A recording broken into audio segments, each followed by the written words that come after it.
3 games in 7 days. Now you have this 6-day stretch to rest. Guys are getting into it academically. How important is this? Well, I think it was a great week for us in terms of, like you said, a little beat up, trying to get Peyton back on track to see if he'll be able to go on Saturday, which is important. So guys logged a lot of minutes during that stretch. But it also fell at a good time with the first week of school. So now guys are able to get back into the swing of things academically. And we'll have 2 really good days of preparation for Saturday's big game against Cincinnati, who, you know, is as good a team as we've played. And so we're going to have to play extremely well in that one. Speaking of Peyton, how is his progress this week? Well, I think he's making the progress that we want to see. He's been able to do some workouts. We'll see how he does today in practice a little bit. And it's more how he recovers from the physical aspects of practice or workouts and different things like that. So I think the progress has been made this week that we want. We just need to see over the next 72 hours to see how it will become Saturday evening. You just talked with David Collins. He's having a great year so far. He doesn't seem to be fazed by the stage. How impressive is that to have a guy that, you know, just goes into the action and doesn't think twice about it? Well, if you remember in the fall, I talked about those 2 guys with him and Justin, that they play hard. You know, they compete hard every single day, every single practice, every single drill.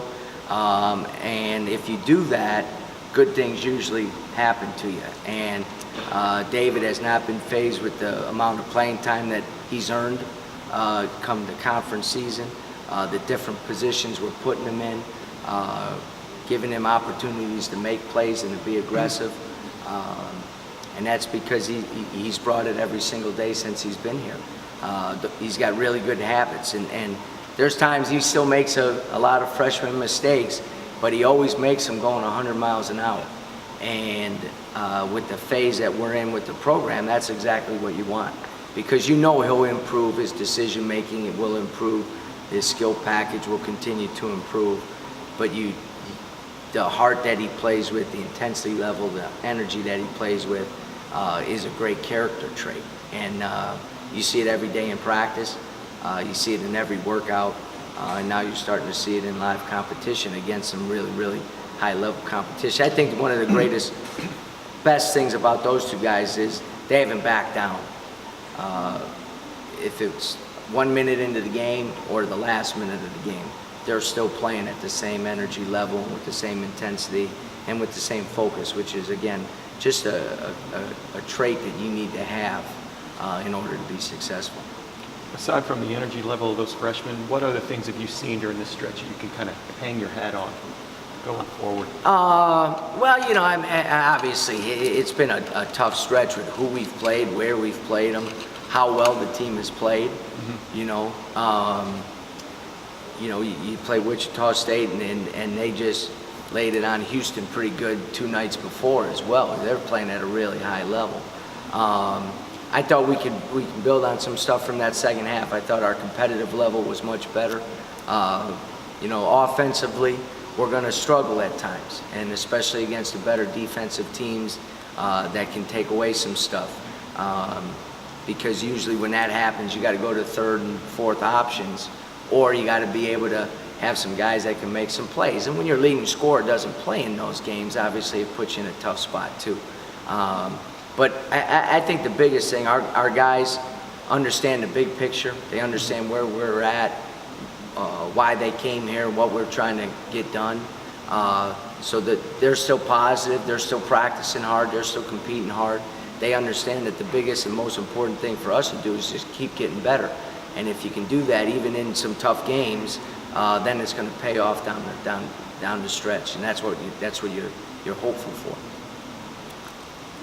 Coach, Cincinnati is really committed on the defensive end, picking up full court, applying a lot of ball pressure. How do you prepare your kids for that? Well, one of the things that's happened is, within our daily practices, getting Quincy back healthy, getting TJ back healthy, Lex out there, we're able to go against, when we go against the scout team, we're able to go against some high-level guys, and so that's helped a little bit. But you can't match what they do in practice, because that's what they do better than probably anybody around. And one of the big keys for us is we have to do a much better job of taking care of the ball. Too many turnovers, too many live ball turnovers, that puts your defense in a very difficult situation. Again, even in, as Joey just asked, in our straight half-court defense, even in the Wichita State game, we start the game with what we call a kill, 3 straight stops. But we don't score on the other end, and now we have 3 turnovers, and they got 7 points against our transition defense, which is a scramble because of the turnover.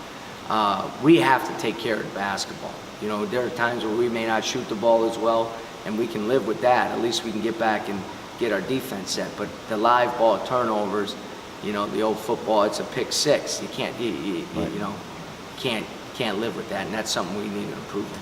And that would be big in the Cincinnati game because they lead the league in steals and they lead the league in blocks. So even if you get it past their first line, where they get a lot of steals, they got a couple guys back there waiting on the second line. So you got to make really good decisions when you attack the basket.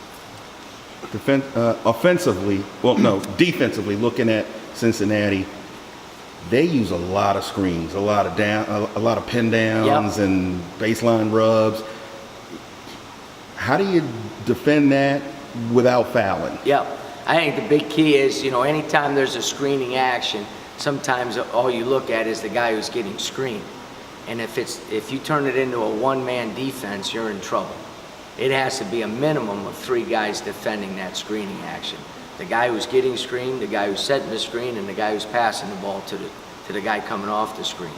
And then your 2 other guys better secure your help line and be active off the ball. So we got to play really good team defense against their individual screening. And you got to be physical. This game is not for the weak of heart, or weak of spirit, or weak of physicality, because you're in trouble. And that's the way they play. That's the brand that they've created, and we have to rise to that challenge. And that's, you know, something that at times we've been okay with, and at times we haven't been. And you said Peyton's been doing a few things this week? Yeah, just, you know, some individual workout and some cardio to try to get the wind back. And then what you do is you do that, and then you evaluate how he responds to that. And then the next day maybe you do a little bit more. So today will be the first day that he'll actually full practice, and he'll be, you know, again, the evaluation will occur during practice and then after. Talk about getting guys back healthy. Troy has the knee brace off. How's his rehab coming along? I think it's, you know, I met with our trainer yesterday. It's going good. You know, he's getting stronger. You know, he's lifting 4 or 5 days a week, not only rehab-wise, but also upper body-wise and different things like that. So as difficult as it is emotionally in terms of not being able to play, I think he's done a really good job in terms of attacking the rehab. And that's the one thing he can do. That's the one thing he can control. And I think he's done a really good job. He's kept a positive attitude with that. And so I think his progress has been good. All good? Thanks.